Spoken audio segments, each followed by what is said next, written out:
Has your For You page been hijacked by this woman? Because mine has. For the last 2.5 weeks, this woman's face has been up and down my timeline across social media platforms, and I've seen her on various podcasts, talk shows, newscasts, sitting down with Oprah. And now that I know a little bit more about her, I wanted to know more about the PR machine that is running this campaign to get her book launched and on the New York Times bestsellers list. As always, Google does its job, and I was able to find that Emma Grede is represented by the Jones Works agency, who has quite the client portfolio. They've represented everyone from Tom Brady to Venus Williams, Emma Grede, Russell Wilson, Carmelo Anthony. I mean, the list goes on and on. Jeff Bezos, Lauren Sanchez, and even Dwayne "The Rock" Johnson. However, the story of their CEO and founder is very controversial.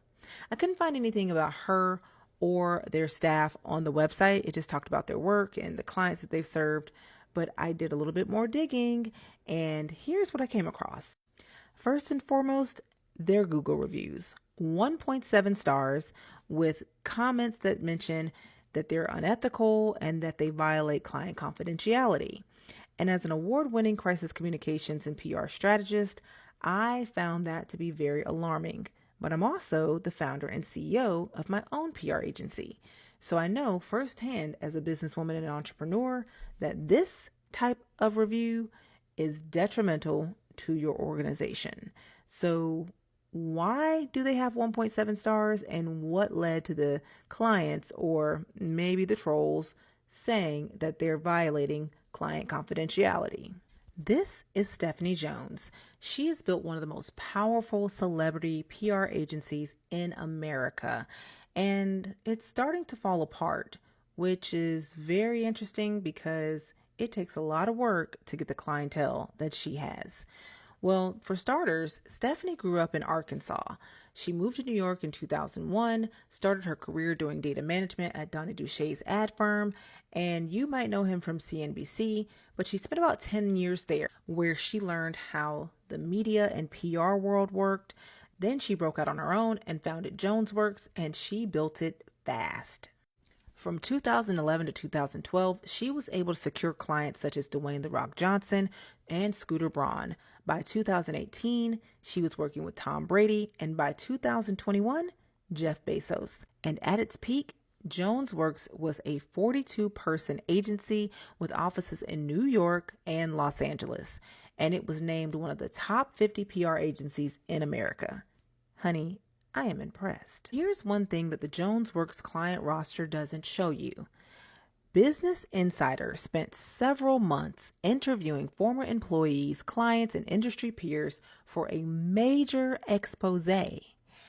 And they published it in August of 2024, and almost everybody in the industry began talking. But guess what? They would only speak anonymously. And it wasn't because they had NDAs. Well, some of them did.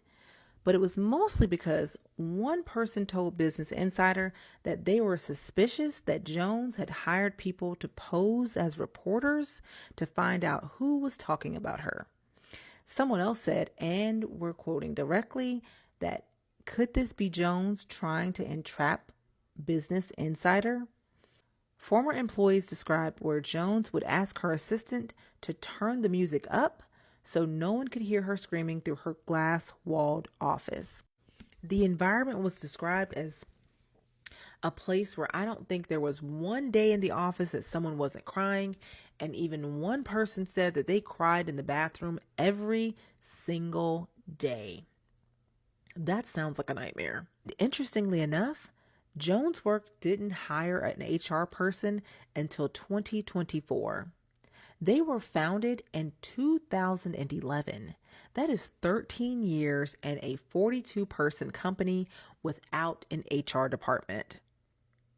If you're anything like me, you've had a bad boss or two. But this seems a little bit different. A former account executive took a sick day to go to a job interview. Jones texted to check on that employee, and the employee responded that she'd been sleeping but was feeling better. Jones then FaceTimed her with no warning. The employee ignored the call. Jones then texted demanding a call back immediately. So the employee took off her interview makeup and called her back. Jones looked at her through the phone and said, "You have on mascara. You're lying to me." Another former employee said Jones FaceTimed him while he was at a funeral. He believed she didn't trust he was actually there. Then there was a holiday party incident. In December of 2023, Jones works company holiday party at a Brooklyn shuffleboard bar. Jones approached the DJ and asked her to play a Sierra song because Sierra is married to one of her clients, Russell Wilson. The DJ said she'll try to get it in. Jones starts recording the DJ on her phone, and according to both the DJ and a former Jones Works executive, Jones accused the DJ of being racist for not playing the song. The DJ, who is a woman of color, by the way, had been playing Beyonce, Drake, and Lil Wayne all night. The bar's manager asked Jones and her entire team to leave. This sounds like a mess. Despite her high-profile clientele, it seems like Stephanie Jones has an issue managing her personnel and client roster.